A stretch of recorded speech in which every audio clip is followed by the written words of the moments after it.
हम पूरी करते हुए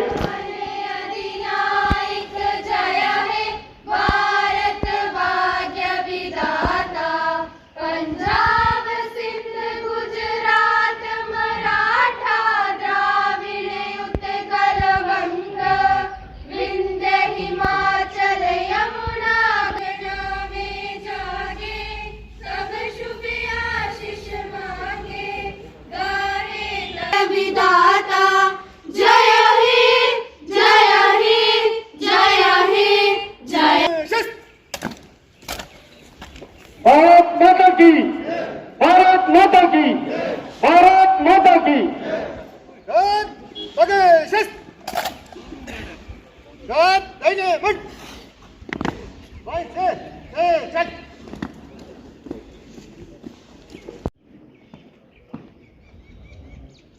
कोई कार्यक्रम तो नहीं कर पा रहे हैं, लेकिन फिर भी हमारे अंदर वो जब उन वीर जवानों की कुर्बानियां हमें याद आती हैं तो एक जज्बा सा पैदा होता है कि हम क्यों न सब मिलकर इस पर्व को बड़े हर्ष उल्लास से मनाएं।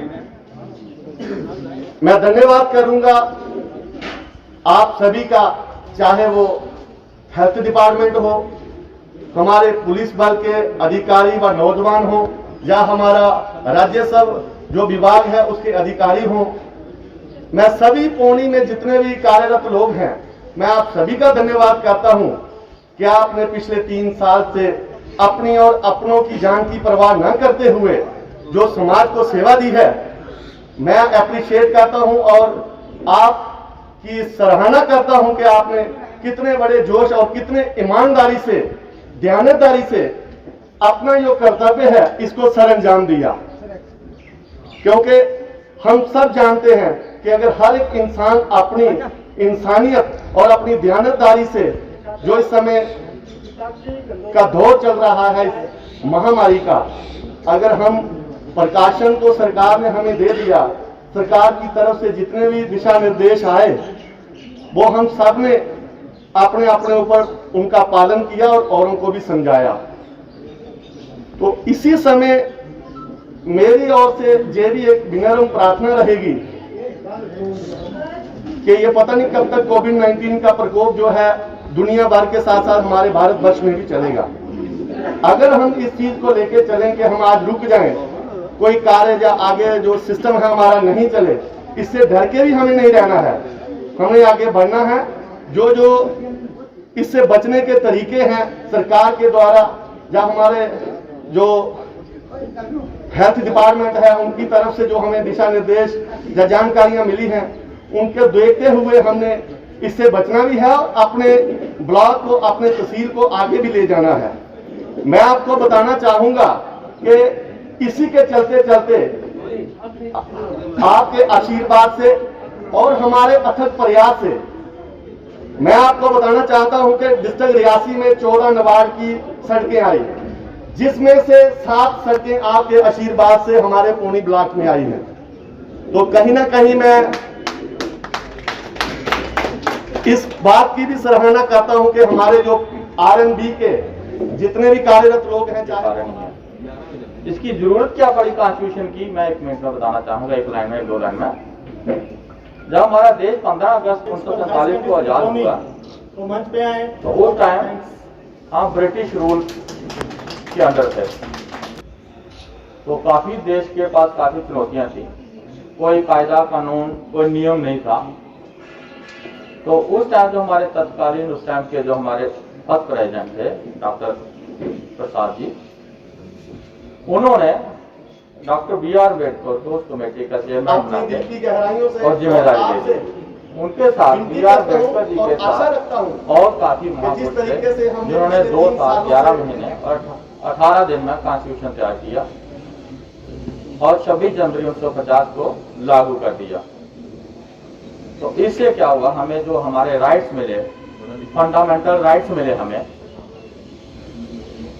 तो फंडामेंटल राइट्स तो हमें मिले, लेकिन उनको प्रोटेक्ट करना, जो हक अधिकार मिले उनको प्रोटेक्ट करना, वो हमारी प्राइम ड्यूटी बनती है, हमारी जिम्मेदारी बनती है। तो हमारी जिम्मेदारी ये है कि हमारी जो अगर फंडामेंटल राइट्स मिले हैं तो हमारे फंडामेंटल हमें कोई प्रिंसिपल होते हैं जो हमारी ड्यूटीज होती हैं, उनको ड्यूटी को भी हमें करना है, तभी हमारे फंडामेंटल राइट हमें मिलेंगे। तो हमारी फंडामेंटल ड्यूटीज हैं, हर एक सिटीजन की ड्यूटी होती है। कोई भी सिटीजन है, किसी भी पोस्ट पे है, चाहे वो सरकारी नौकरी करता है, चाहे वो कोई किसान है, हर एक की अपनी अपनी ड्यूटी है। अगर वो सही ड्यूटी करता है तो उसको अपने फंडामेंटल राइट मिल जाते हैं।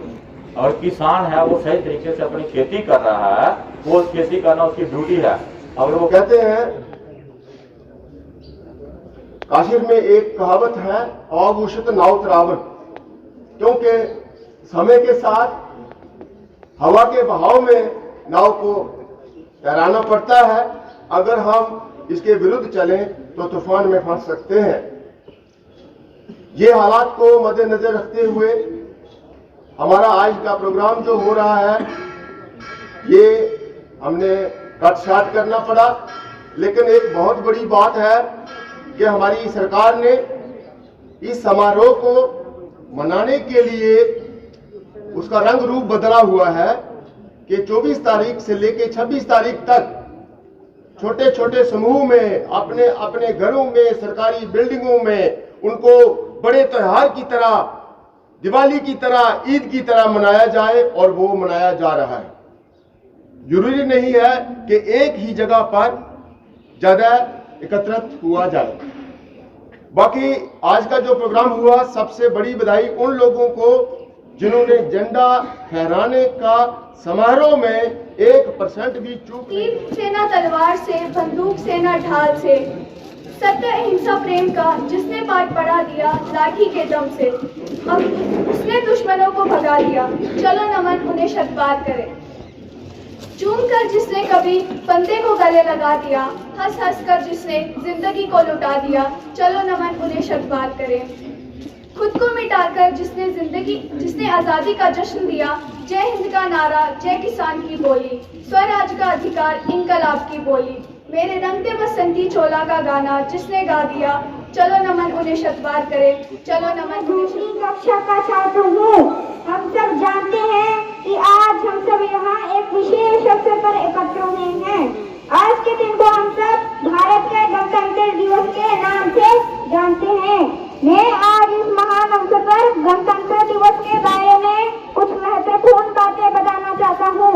सबसे पहले मैं आप सभी लोगों का शुक्रिया करना चाहता हूँ कि आप सभी लोगों ने मुझे यह मौका दिया कि मैं आपके सामने खड़े होकर गणतंत्र दिवस के बारे में और अपने प्यारे देश के विषय में कुछ शब्द बोल सकूं।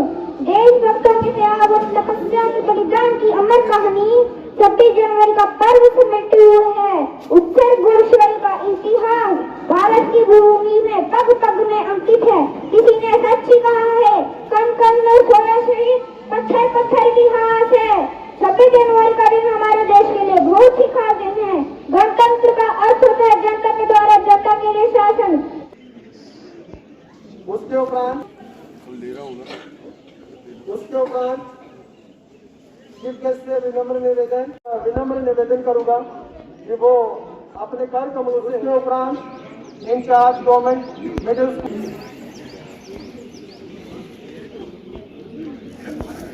स्कूल आ जाए। Social activist government middle school Sungal,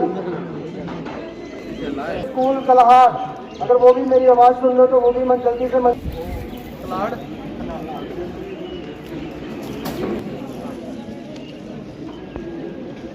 middle school Lad, in-charge government middle school lead,